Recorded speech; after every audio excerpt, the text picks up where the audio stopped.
TV programme miss అవ్వకుండా చూస్తున్న ప్రియులు ఆత్మీయులందరికీ షాలోమ్.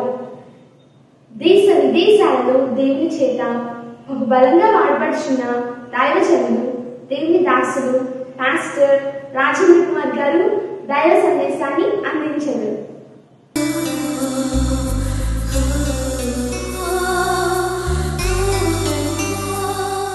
ప్రాముఖ్యమైన సత్యాలు విన్నాం. ఎందుకని ధనవంతులు దేవుని రాజ్యంలోకి వెళ్ళలేకపోతుంది. దేవుడు ఎందుకని ఖచ్చితంగా చెప్పాడు, ధనవంతుడు ప్రవేశించడం కష్టం కానీ సూది బెజ్జంలో ఒంటి దూరడం ఈజీ, కానీ ధనవంతుడు మాత్రం వెళ్ళడం ఈజీ కాదన్నాడు. ఎందుకనంటే ఈ కారణాలు. ఎందుకంటే దేవుడి మీద నమ్మకం లేక, వాడు కనికరం అనేది లేకుండా ఉండడం వల్ల, వాడి జీవితంలో దేవుడు అంటే గౌరవం లేకపోవడం వల్ల. ఇక మరలా చూస్తే నాలుగోది, వాడు ఎప్పుడు సాటిస్ఫాక్షన్ ఉండదు, సంతృప్తి ఉండదు.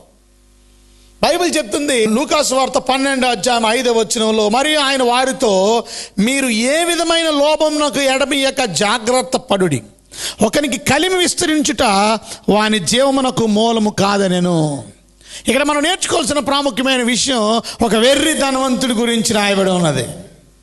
ఆ వెర్రి ధనవంతుడు అని ఎందుకన్నారంటే, రిచ్ ఫూల్ అని ఎందుకన్నారంటే, దేవుడు అన్నాడు అతన్ని వెర్రోడా అని పిలిచాడు. ఎందుకంటే వాడు ఎప్పుడు సాటిస్ఫాక్షన్ లేదు. దేవుడు ఇచ్చినందుకు దేవుడికి ఎప్పుడు కృతజ్ఞత లేదు. ఆస్తి అంతా బాగా అతనికి ఎక్కువైంది, అతను మంచి పంట బాగా సమృద్ధిగా పండింది. ఇప్పుడు అతను అన్నాడు, నేను గోడాములు కట్టిస్తాను, కొత్త గోడామ్స్ పెద్దవి కట్టిస్తాను, దీనికంట అందులో నా ధాన్యం అంతా సమకూర్చుకుంటాను, అనేక సంవత్సరాలకు సరిపడే ఆస్తికి నన్ను సమకూర్చుకుని నా ప్రాణంతో తినుము, త్రాగుము, సుఖించుము, సంతోషించుము అని చెప్పండి. ఆయనకి ఎప్పుడైనా సాటిస్ఫాక్షన్ ఉందా? ఇంత తృప్తి ఉందా? దేవుడు ఇచ్చిన దాన్ని బట్టి తృప్తి ఉండాలి. కొంతమందికి ఎప్పుడు కూడా ఏముండదు చెప్పండి, తృప్తి ఉండదు. అందుకనే చాలామంది తృప్తి లేక ఇంకా ఇంకా ఇంకా సంపాదించుకోవడానికి ప్రయత్నిస్తారు. కానీ దేవుడు వాక్యాన్ని సంపాదించుకోవడానికి, రక్షణని సంపాదించుకోవడానికి, దేవుడికి ఇంకా ఇష్టంగా జీవించడం గురించి వారి జీవితంలో ఇష్టపడరు. అందుకే వారు పరలోకానికి వెళ్ళరు. నేను భక్తిలో ఉండాలి, దేవుడిలో ఉండాలి, ప్రభుకి సంతోషకరంగా జీవించాలి, ప్రభుకి ఇష్టమైన పనులు నేను చేయాలి, ప్రభువుని నేను సంతోష పెట్టాలి అని నువ్వు మనసులో కోరిక కలిగి ఉంటే దేవుడు తప్పక నిన్ను హెచ్చిస్తాడు, నిన్ను పై స్థానంలో కూర్చోబెడతాడు, నిన్ను ధనవంతుడిగా చేయగలడు, నిన్ను అభివృద్ధి చేయగలడు, నిన్ను దీవించగలడు, ఉన్నత స్థితిలో నిలబెట్టగలడు. దావీదు గొర్రెలు మేపుకునే వ్యక్తి, కానీ దేవుడు ఉన్నత స్థితిలో నిలబెట్టలేదా? ధనవంతుడిగా దేవుడు చేయలేదా? ఒక రాజుగా దేవుడు అతన్ని నిలబెట్టలేదా? పశువులు మేపుకునేవాళ్ళే.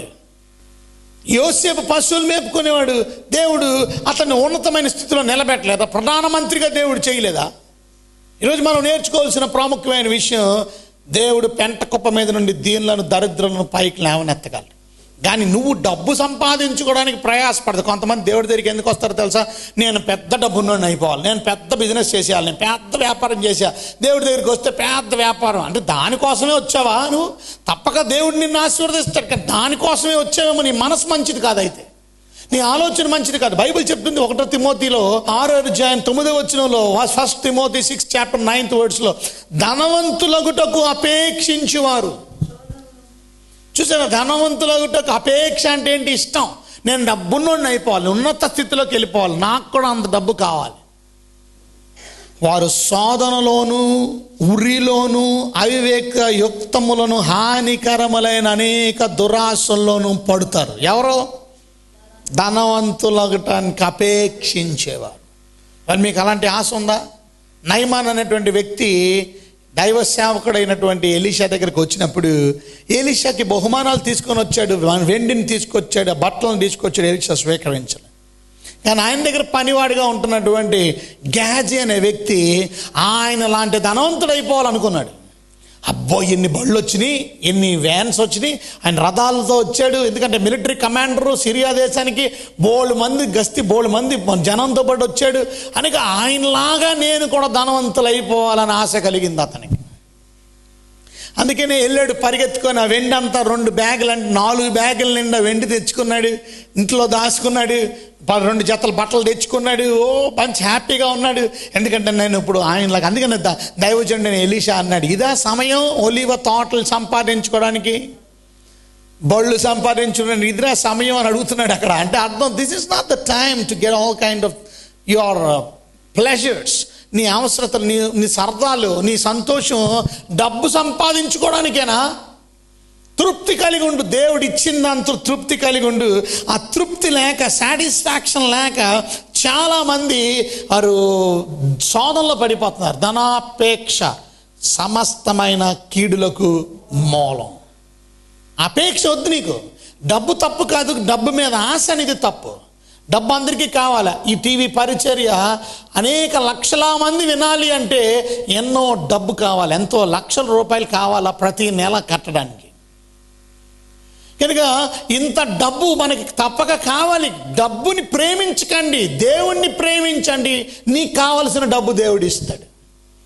ధనాపేక్ష అనేది మంచిది కాదు. డబ్బు అనేది పాపం కాదు. ధనం మీద అపేక్ష అనేది పాపం. సమస్త కీడులకు మూలం.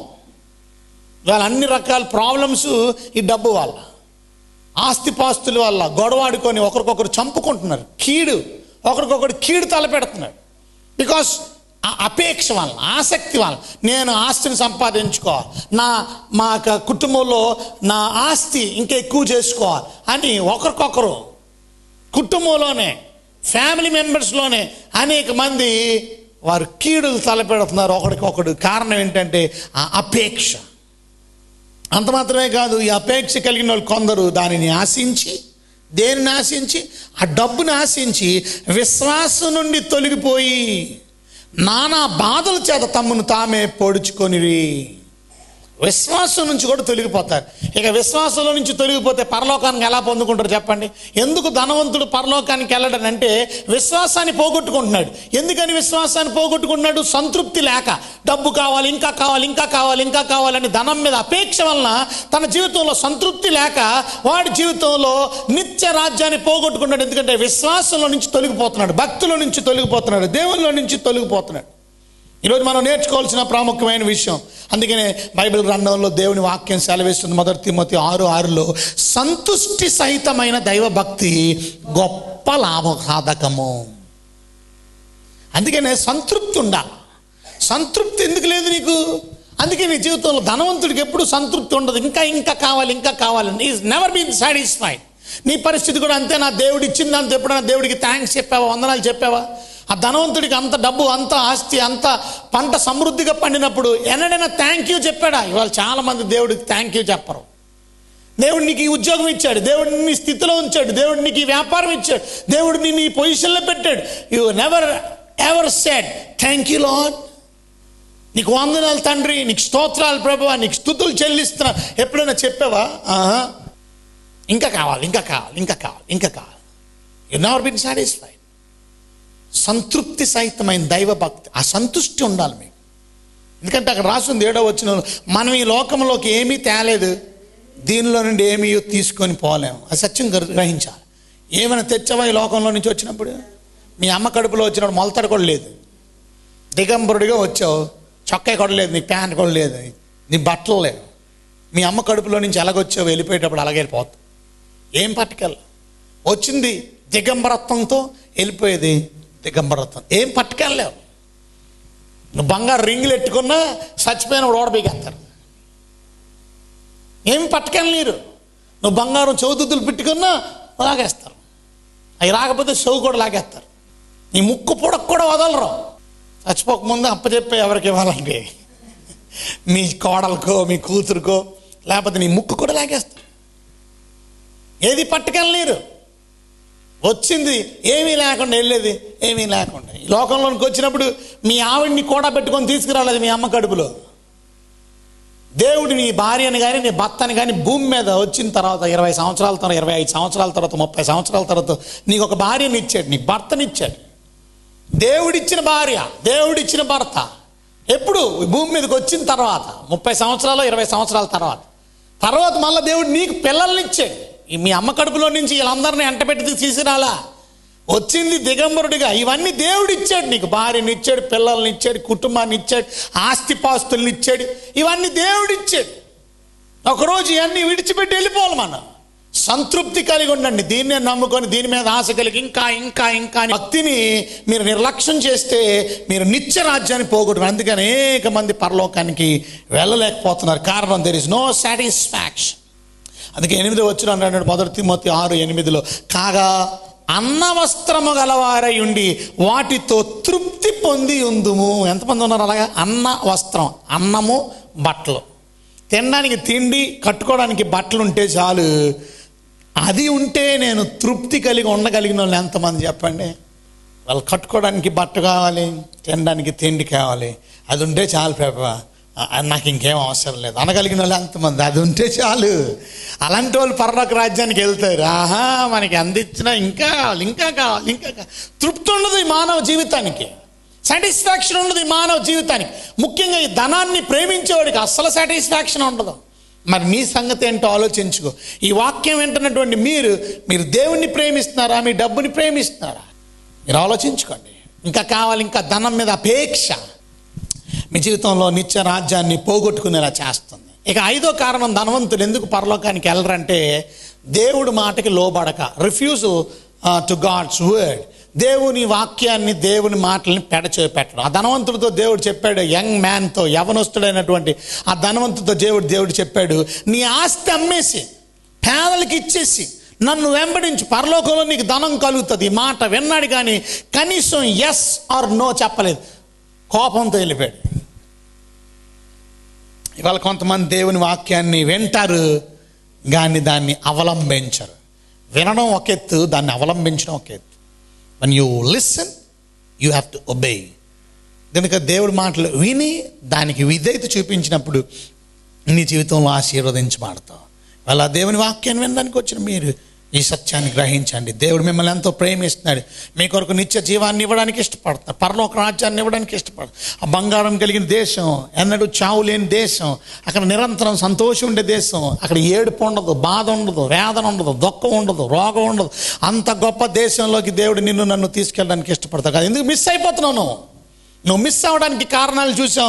మొదటిది డబ్బుని నమ్ముకోవడం వల్ల, రెండోది కనికరం లేని వల్ల, మూడోది దేవుడు అంటే గౌరవం లేకపోవడం వల్ల, నాలుగోది నీకున్న దేవుడు, నీకు ఇచ్చిన దేవుడు నీకు ఇచ్చిన దాంతో నువ్వు ఎప్పుడు తృప్తి కలిగి లేకపోవడం వల్ల, సంతుష్టి సహితమైన దైవభక్తి లేకపోవడం వల్ల, దేవుడు మాట వినకపోవడం వల్ల, ఇక ఆరోది గర్వం వల్ల.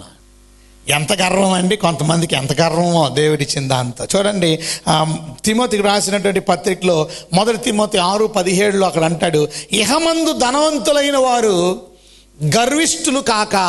అంటే ధనం వచ్చేగానే స్టేటస్ పెరిగిపోద్ది, కొంచెం గర్వం, మనకెందుకులే ఆ మీటింగ్కి వెళ్ళడానికి కొంచెం నామూషి. ఎంతమంది డబ్బు వస్తే ఆ చర్చిలోకి వెళ్ళి కింద కూర్చోడానికి ఇష్టపడతారు, కింద కూర్చొని చాప మీద కూర్చోడానికి. అమ్మో మేము చాలా జమీందారులు అండి, మాకు కూర్చేయండి ఒకటి. సో నీ గర్వం పెరిగింది కొంచెం, because of your money and your fame. నువ్వు తగ్గించుకొని కూర్చోగలిగిన వాళ్ళు ఎంతమంది? తగ్గించుకొని దేవుని సేవలు ఏకీపించుకున్న వాళ్ళు ఎంతమంది? దేవుని మందిరంలో చేపలేసే పరిచయాలు, దేవుని మందిరంలో కుర్చీలు వేసే పరిచయాలు, దేవుని మందిరంలో మందిరాన్ని శుభ్రం చేసే పరిచయం. Even though God has given you everything, నీకు దేవుడు అన్ని ఇచ్చాడు, మరి దేవుడి దగ్గర తగ్గించుకునే మనసు నీకుందా? మనం తగ్గించుకోం. తను హెచ్చించుకున్నవాడు తగ్గించబడతాడు, తను హెచ్చించుకున్నవాడు తగ్గించబడతాడు. గుర్తుపెట్టుకోండి, తను తగ్గించుకున్నవాడు హెచ్చించబడతాడు. ఎందుకు హెచ్చించుకుంటున్నావు? గర్వం అంటే నువ్వు హెచ్చించుకుంటున్నావు. మీ జీవితంలో ఎన్నడూ గర్వం కలగదు. నా అంత పరిశుద్ధుడు ఎవడు లేడు, అది గర్వమే. నా అంత నీతిపరుడు ఎవడు లేడు, అది గర్వమే. కొంతమంది ఒకరిని చూసి ఒకరు, నేను ఎంత బాగా పాటలు పాడతానో తెలుసా, నీకు అస్సలు పాటలు రావచ్చు అని కొంతమందిని అసహ్యంగా మాట్లాడతారు. అది తప్పే. నీకున్న పాటల టాలెంట్ బట్టి దేవుడికి వందనాలు చెల్లించు, కానీ అన్నట్టు గర్వపడొద్దు. నువ్వు చెప్పగలిగినట్టు ఎవడూ చెప్పలేడని దాని గురించి కూడా గర్వపడొద్దు. దేవుడికి అందుని బట్టి థ్యాంక్ యూ చెప్పు. నాకు ఇచ్చిన తలాంతుని ప్రభువా నీ కొరకు, నీ మహిమార్థమే నేను వాడుకుంటాను, నీకు సంతోషకరంగా నేను జీవిస్తాను. నాకు ఇచ్చినటువంటి ఐశ్వర్యాన్ని బట్టి వందనాలు, ఇది నువ్వు ఇచ్చింది, నీ కొరకు నేను వాడడానికి ఇష్టపడతాను. నేను అన్నాడు గర్వం అనే అహంకారం అనేది నా జీవితంలో రానియను. రాసిన ఇహమందు ధనవంతులైన వారు గర్విష్ఠులు కాక. 1 తిమోతి 6:17 మరి ఏం చేయాలి? అస్థిరమైన ధనమందు నమ్మకం ఉంచక సుఖముగా అనుభవించుటకు సమస్తం మనకు ధారాళముగా దయచే దేవుని యందే నమ్మకముంచుడని ఆజ్ఞాపించము. దేవుని మీద నమ్మకం పెట్టుకోండి. అదే ఇందాక చెప్పాను మీకు.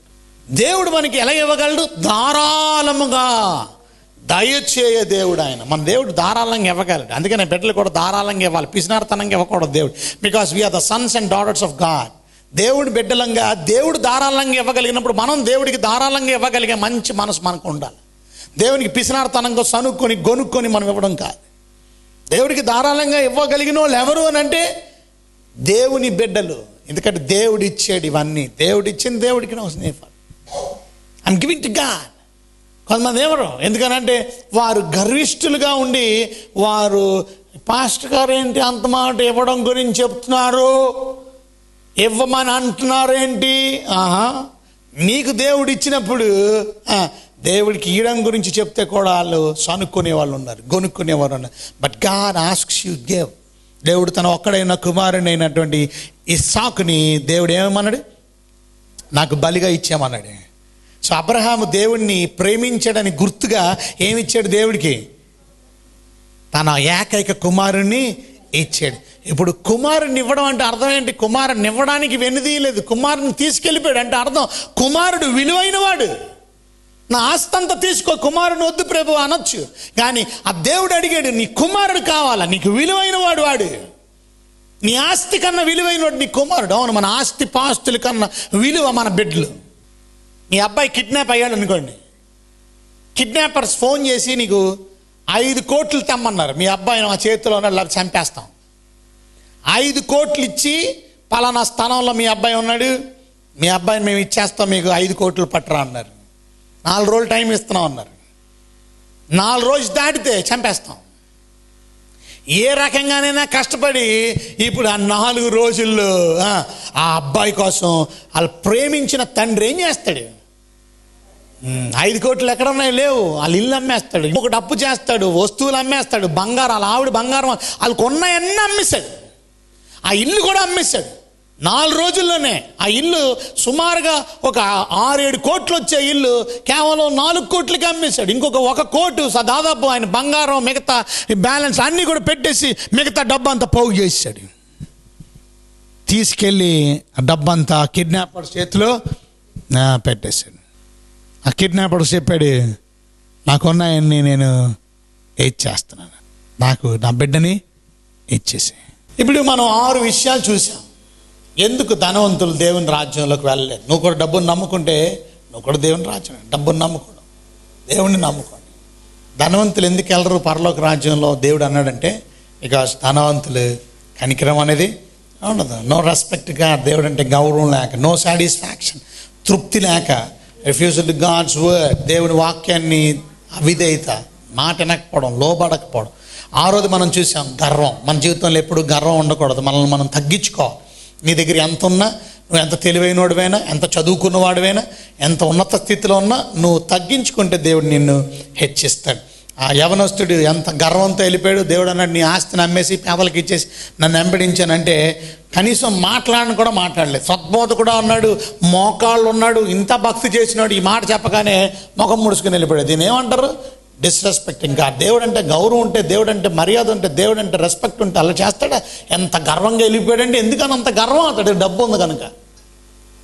కొంతమంది మంచి మాటలు చెప్తే వాళ్ళకి కొంచెం గర్వం వల్ల దేవుడి మాటలు వినరాడు, దేవుని మాటలు అసహించుకుంటారు. మీరు ఎలాగున్నారో అర్థం చేసుకోండి. మీకు దేవుడు ఇచ్చిన పొజిషన్ బట్టి ఎప్పుడు గర్వపడక. నువ్వు మంచి చదవచ్చు, నువ్వు ఐఏఎస్ ఆఫీసర్ అయి ఉండొచ్చు, but you became IAS officer because of God's grace. ఇవాళ దేవుడి కృపను బట్టి ఇవాళ దేవుడు నిన్ను ఆశీర్వదించి ఇంత ఉన్నత స్థాయిలో పెట్టాడు. ఇవాళ నిన్ను ఉన్నతమైన బిజినెస్ ఇచ్చాడు, కొన్ని లక్షలాది కోట్లాది రూపాయలు నువ్వు సంపాదించుకోవడానికి దేవుడు నీ కృపను ఇచ్చాడు. కానీ ఎప్పుడు గర్వపడొద్దు దయచేసి. నువ్వు తగ్గించుకో. నువ్వు ఏ స్థితిలో ఉన్నావు ఆ స్థితిలో దేవుడిని నువ్వు గణపరచు. చివరిది ఎందుకని ధనవంతులు దేవుని రాజ్యంలోకి వెళ్ళలేరంటే, ఆ చివరిది లవ్ ఫర్ మనీ, డబ్బుని ప్రేమించడం వల్ల. వాళ్ళు దేవుణ్ణి ప్రేమించరు, డబ్బుని ప్రేమిస్తారు. మనం దేవుణ్ణి ప్రేమించే వాళ్ళే పరలోకానికి వెళ్తారు. దేవుణ్ణి ప్రేమించే వాళ్ళు దేవుణ్ణి నమ్ముతారు, దేవుని విశ్వసిస్తారు, పాప క్షమాపణ పొందుతారు, దేవుడిచ్చే గొప్ప రాజ్యాన్ని వారు సంపాదించుకుంటారు. యేసు ప్రభు దగ్గరికి ఒక ఆమె వచ్చింది. ఆమె పేరు పాపాత్మురాలైన స్త్రీ అన్నారు. ఆమె పేరు కూడా రాయలా. ఆమె వచ్చి యేసు ప్రభు పాదాల దగ్గర కన్నీళ్లు కారుస్తుంది. ఆమె యేసు ప్రభు పాదాలని ముద్దు పెట్టుకుంటుంది. యేసు క్రీస్తు దగ్గరికి విలువైన అచ్చ జటామాంసతో తీసుకొచ్చి ప్రభు పాదాల దగ్గర పూసేస్తుంది. అంత విలువగా యేసు ప్రభుని ఎంచుకుంది. కన్నీళ్లతో యేసు ప్రభు పాదాలను తుడిచేస్తుంది. ఆ సీమోన్ అనే వ్యక్తి ఎవరింటికైతే యేసు ప్రభు భోజనానికి వచ్చాడు, ఆ సీమోను ఈమె పాపాత్మురాలు కదా, ఈమె మా ఇంటికి వస్తే మా ఇంట్లో పాపాత్మురాలని ఆమెను ఇంట్లోకి రానిచ్చాం, ఆయన ఏమో ముట్టుకొని ఇస్తున్నాడు, ఆయన పాదాలు ముట్టుకుంటుంది, ఈమె ప్రవక్త అయితే ఆమె పరిశుద్ధురాలో పాపాత్మురాలో చెప్పలేడా అని తనలో తాను అనుకుంటున్నాడు. ధైర్యం చేసి ప్రభుతో మాట్లాడడానికి శక్తి లేక ప్రభు అతని మనసుని గుర్తుపెట్టుకొని ఆయనతో అన్నాడు, సీమోను నువ్వేం ఆలోచిస్తున్నావు నేను చెప్పనా? నువ్వేం ఆలోచిస్తున్నావు? ఆమె నన్ను ప్రేమిస్తుంది కనుక నువ్వు ఆలోచిస్తున్నావు. ఆమె నన్ను కాళ్ళు ముద్దు పెట్టుకుంటుంది, తన కన్నీళ్ళతో నా కాళ్ళు తడిపేస్తుంది, తన తల వెంట్రుకలతో నా పాదాలను తుడుస్తుంది. అంత మాత్రమే కాదు, విలువైన జటా మాంస అత్తరిని నాకు పోస్తుంది. ఇవాళ నువ్వు అనుకుంటున్నావు ఎందుకు ఇలా చేస్తుంది? ఈరోజు మనం నేర్చుకోవాల్సిన ప్రాముఖ్యమైన విషయం, యేసు ప్రభు చెప్పాడు, ఈమె విస్తారంగా నన్ను ప్రేమించింది కనుక ఈమె విస్తార పాపాలు క్షమించబడి ఉన్నాయి. ఇవాళ దేవుణ్ణి ప్రేమించే వాళ్ళు దేవుని దగ్గర క్షమాపణ పొందుతారు. ధనవంతులైన వారు డబ్బుని ప్రేమించి దేవుణ్ణి ప్రేమించక వారు ఇంకా పాప క్షమాపణ పొందకుండా నిత్య నాశనానికి వెళ్ళిపోతున్నారు. దేవుడు వారి కొరకు సిద్ధపరిచిన పరలోక రాజ్యాన్ని పోగొట్టుకుంటున్నారు. మీ పరిస్థితి ఏంటో ఆలోచించుకోండి. మీరు డబ్బునా ప్రేమించేది, మీరు దేవుడినా? బైబిల్ గ్రంథం చదువుకుంటే బైబిల్ గ్రంథంలో 1 తిమోతికి రాసిన పత్రిక 6వ అధ్యాయం 10వ వచనంలో ఈ మాట రాయబడి ఉంది. ఎందుకనగా ధనాపేక్ష సమస్తమైన కీడులకు మూలం. కొందరు దాన్ని ఆశించి విశ్వాసం నుండి తొలగిపోయి ధనాపేక్ష, ధనం మీద ప్రేమ అపేక్ష, ధనం మీద ఇష్టం. ఈరోజు మనం నేర్చుకోవాల్సిన ప్రాముఖ్యమైన విషయం, డబ్బు మీద ప్రేమ, డబ్బు మీద ఆసక్తి మీ జీవితంలో దేవుడి మీద ప్రేమ లేకుండా చేసేస్తుంది. దేవుడిని ప్రేమిస్తే డబ్బుని కనుక ప్రేమించేది. వాళ్ళు మీ జీవితంలో పరలోక రాజ్యాన్ని మీరు సంపాదించుకోవాలనుకుంటే డబ్బుని నమ్ముకోకండి, దేవుడిని నమ్ముకోండి. కనికరం కలిగి ఉండండి. మీ జీవితంలో దేవుడు అంటే గౌరవం కలిగి ఉండండి. దేవుడు ఇచ్చిన దాంతో తృప్తి కలిగి ఉండండి. దేవుడి మాటకి లోబడి ఉండండి. గర్వాన్ని అవిధేయతను తీసివేసుకోండి. దేవుణ్ణి ప్రేమించండి, డబ్బుని ప్రేమించకండి. దేవుడు మీ కొరకు సిద్ధపరిచిన ఆ గొప్ప రాజ్యాన్ని, ఆ పరలోక రాజ్యాన్ని మీరు మీ కుటుంబాన్ని స్వతంత్రించుకోండి. God bless you. దేవుడి వాక్యాన్ని దీవించి ఆశ్రయించును కాక. అసలు లేచి నిలబడదామా? తీర్మానం చేసుకోండి. మీ జీవితాన్ని ప్రభు దగ్గర తీర్మానంలోకి నడిపించుకోండి. ప్రార్థన చేసుకోండి. ప్రభువా, నా జీవితాన్ని నేను చక్కపరుచుకుంటున్నాను. ప్రభువా, నేను పరలోక రాజ్యాన్ని నేను సంపాదించుకోవాలా. I need heaven Lord. నా కొరకు మీరు పరలోకాన్ని ఇవ్వడానికి ఈ భూలోకానికి వచ్చారు కనుక నాయన ప్రభువా, మీరు నాకు ఆ పరలోక రాజ్యంలో ఆ చోటు ఇవ్వండి, నాకు సహాయం చేయండి. నేను ప్రార్థన చేసి ప్రభువా మీకైనా వందనాలు, స్తోత్రాలు. వెత్తబడిన వాక్యం అందరి హృదయాల్లో ఫలింపజేయండి, వాక్యానుసారంగా నడిపించండి. యేసయ్యా, మీ రాజ్యంలో మాకు చోటు ఇవ్వడానికి ఈ భూలోకంలోకి వచ్చారు, నిత్య జీవాన్ని ఇవ్వడానికి. కానీ మా డబ్బుని నమ్ముకొని అది పోగొట్టుకుంటున్నామేమో, కనకరం లేక అది పోగొట్టుకుంటున్నామేమో, పేదలంటే అసహించుకొని అది పోగొట్టుకుంటున్నామేమో. ప్రభా, మా జీవితంలో డబ్బుని చూసుకొని ప్రభువా, మా జీవితంలో ప్రభువా మిమ్మల్ని గౌరవించకుండా, ఎవరా దేవుడు, ఎవరా సర్వశక్తుడు, ఎందుకు నేను ప్రార్థనకు రావాలా, ప్రార్థనకు వస్తే నాకేంటి లాభం, అలాంటి మాటలు డిస్రెస్పెక్ట్గా మాట్లాడడం వల్ల ప్రభువా నా జీవితంలో ఆ నిత్య రాజ్యాన్ని పోగొట్టుకుంటున్నాను తండ్రి. నిజమే, ఆ జీవితంలో ఎందుకు పరలోక రాజ్యాన్ని పోగొట్టుకుంటున్నానో నాకు ఈ వాక్యం ద్వారా నాకు అర్థం చేయించినందుకు స్తోత్రాలు, వందనాలు, స్తుతులు సమర్పించుకున్నాను. ప్రభా, గొప్ప దేశాన్ని నేను పడిపోకుండా, జారిపోకుండా, తొట్టిల్లకుండా ఆ రాజ్యంలో నాకు స్థలం దయచేయండి ప్రభువా. ఆ రాజ్యంలో ఉండడానికి కృప దయచేయమని ప్రత్యేకంగా ప్రార్థన చేస్తున్నాను తండ్రి. నా కొరకు సిద్ధపరిచిన గొప్ప దేశంలో నేను ఉండాలంటే నా జీవితంలో ఉన్నదాంతో సాటిస్ఫై అవ్వడం, సంతృప్తి కలిగినటువంటి జీవితం. ఇవాళ ధనవంతులకు అపేక్షించేవారు ఇవాళ చాలామంది ధనాన్ని పొందుకోవడానికి ఆసక్తి, కానీ ఎంత ఇచ్చిన తృప్తి లేనటువంటి పరిస్థితి. దేవుడే కదా నన్ను ఈ స్థితిలో ఉంచాడు, ఈ పొజిషన్లో ఉంచాడు, ఇవాళ నేను ఈ స్థాయిలో ఉన్నానంటే దేవుని కృపను బట్టి తృప్తి కలిగిన జీవితాలు మాకు దయచేయండి. అప్పుడే మేము ఆ నిత్య రాజ్యానికి వెళ్ళగలం. ఆ తృప్తి లేకుండా సాటిస్ఫాక్షన్ లేదు ప్రభు. అందుకే పరలోక రాజ్యాలు అనేకలు మిస్ అయిపోతుంది. మీ మాటకు లోబడలేని తత్వం, అవిధేయత కలిగినటువంటి జీవితాలు, అందుకే పరలోక రాజ్యాన్ని మిస్ అవుతున్నాం. ఇవాళ విధేయత కలిగిన జీవితాలు దయచేయండి ప్రభు. మా జీవితంలో గర్వాన్ని తీసివేయండి ప్రభు. లోబడే మనసు మాకు ఇవ్వండి తండ్రి. మా జీవితంలో గర్వం ప్రభు, అవిధేయతను తీసివేయమని ప్రత్యేకంగా ప్రార్థన చేస్తున్నాం. పరలోక రాజ్యం పోగొట్టుకుంటున్నాం అంటే కారణం మిమ్మల్ని ప్రేమించగా, ధనం మీద ప్రేమ మాకు కలిగి ఉండడం వల్ల నిత్య రాజ్యాన్ని పోగొట్టుకున్నాం. మాకు క్షమించాను తండ్రి. మిమ్మల్ని ప్రేమించే మంచి మనసు దయచేయండి. వెత్తబడిన వాక్యం అందరి హృదయాలు ఫలింపజేసి ఆ వాక్యాన్ని నడిపించమని యేసు నామములో మీకు కలిగినంత బ్రతమలాడి శుద్ధించి ప్రార్థించి అడిగి నేను ఎంత వేడుకుంటున్నాను తండ్రి. ఆమేన్, ఆమేన్.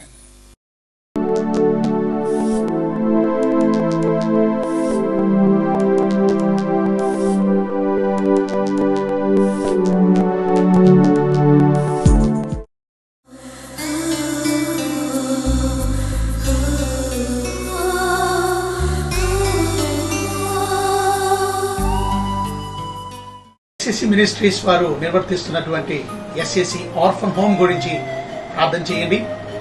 మా ఆర్ఫన్ హోమ్లో అనేక మంది దిక్కులేని పిల్లలకి మేము వసతిని కల్పించి వారికి మంచి గృహాన్ని కట్టి వారి కొరకు మంచి బంక్ బెడ్స్ ని మేము ఏర్పాటు చేసి బంక్ బెడ్స్ లో చక్కగా వారు నిద్రిస్తూ, అంత మాత్రమే కాదు వారు స్నానానికి మంచి బాత్రూమ్స్, అలాగే మంచి షవర్స్, అంత మాత్రమే కాదు వారి కొరకు మంచి భోజనాన్ని ఏర్పాటు చేసి ప్రతిరోజు 3 పూట్ల భోజనం, అంత మాత్రం స్కూల్కి పంపించి స్కూల్ బ్యాగ్స్ తో పాటు వారి ఆట కోసం ఆట స్థలాన్ని కేటాయించాం. వారి మంచి ప్లే గ్రౌండ్, చక్కగా ఆడుకోవడానికి అన్ని వసతులు ఈ దిక్కులేని పిల్లల కొరకు. ఎందుకంటే బైబిల్ చెప్తుంది, దేవుని వాక్యంలో నుంచి యాకోబు రాసినటువంటి మొదటి పత్రిక 1వ అధ్యాయం 27వ వచనం మనం చదువుతుంటే రాయబడి ఉంది, తండ్రి అయిన దేవుని ఎదుట పవిత్రమును నిష్కలంకమైన భక్తి ఏదనగా దిక్కులేని పిల్లలను వెధవరాండ్లను వారి ఇబ్బందుల్లో పరామర్శించు. కనుక ప్రియమైన దేవుని బిడ్డలారా, ఈ మంచి పనిలో మీరు కూడా మాతో కలిసి ఈ సేవలు సహకరించండి. మీరు కూడా మాతో పాటు చేయ కలిపి ఈ దిక్కులేని పిల్లలను మనం పోషిద్దాం, వారి అవసరాలు చూద్దాం, వారి కోసం మంచి ఏర్పాట్లు చేద్దాం. ఆధ్యాత్మికంగా ఎదగడానికి కూడా మనం ఎంతో సహాయపడగలుగుతాం.